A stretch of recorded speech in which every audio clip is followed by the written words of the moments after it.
Assalamualaikum warahmatullahi wabarakatuh. Kembali lagi bersama saya teman-teman. Pada kesempatan kali ini saya akan mengupas tentang formulasi dan implementasi strategis dalam organisasi kemasjidan.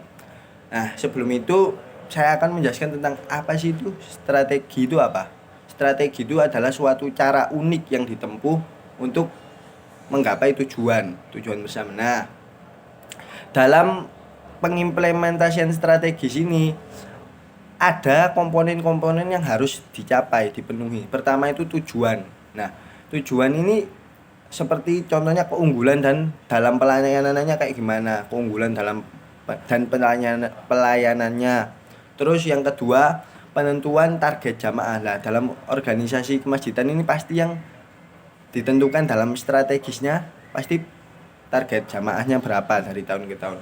Yang ketiga, keunggulan dan pelayanannya. Nah, pelayanannya kayak bagaimana dengan jamaah, apakah ramah atau masjidnya gimana pelayanannya, rapi, bersih.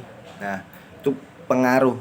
Yang keempat, sinergi dengan komunitas, kolaborasi dengan lembaga pendidikan, seperti itu. Nah, dalam formulasi dan implementasi strategis kemasjidan ini ada tingkatannya. Tingkatannya ada 3. Yang pertama itu strategi yayasan korporat. Nah, yayasan ini tugasnya biasanya menyusun visi dan misi. Apa sih bedanya visi dan misi?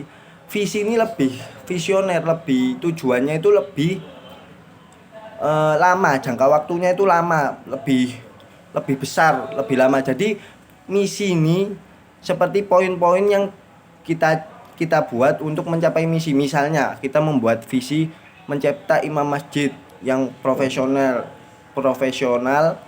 dan internasional. Nah, itu misinya apa? Kita harus cari orang yang hafal Quran, terus kita cari orang yang tahu bahasa. Nah, itu misinya seperti itu.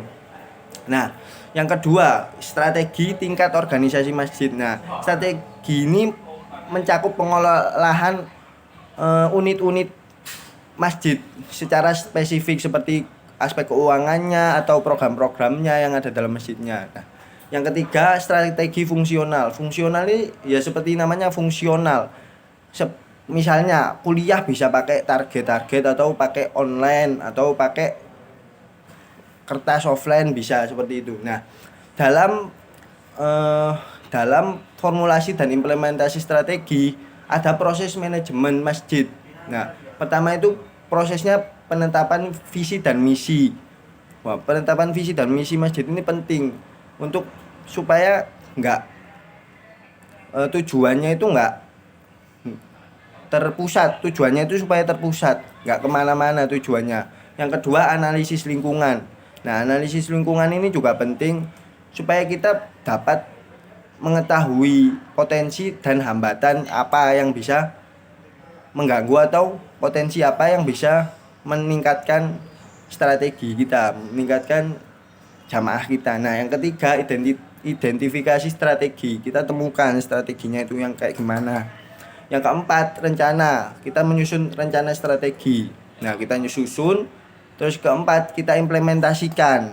Kita sosialisasikan, kita amalkan. Nah, yang keenam, evaluasi. Setelah semua itu kita evaluasi, kita cari-cari lagi apa yang kurang, apa yang perlu diperbaiki. Nah, dalam formulasi dan implementasi strategi kemasjidan ini ada yang penting teman-teman, ada analisis SWOT namanya.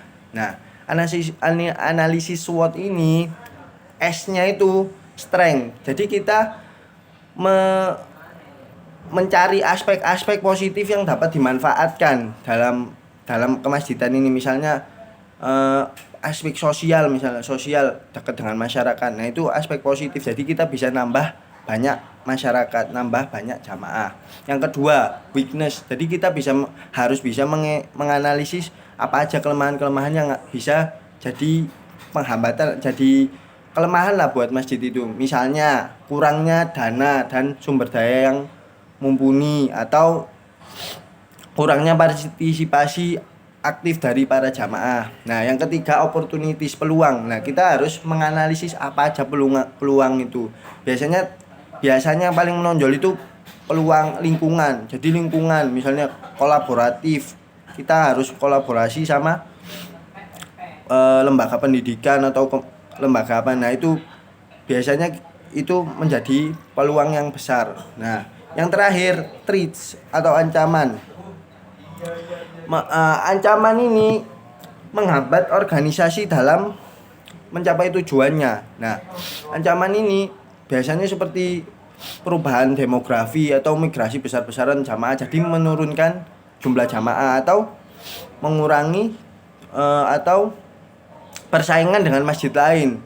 Nah, persaingan dengan masjid lain ini juga dapat mengurangi anggota dan dukungan finansial dari masjid kita ya. Tapi di sini konteksnya kita fastabiqul khairat, bukan kontok-kontokan. Ya, mungkin cukup sekian dari saya. Kurang lebihnya mohon maaf. Wassalamualaikum warahmatullahi wabarakatuh.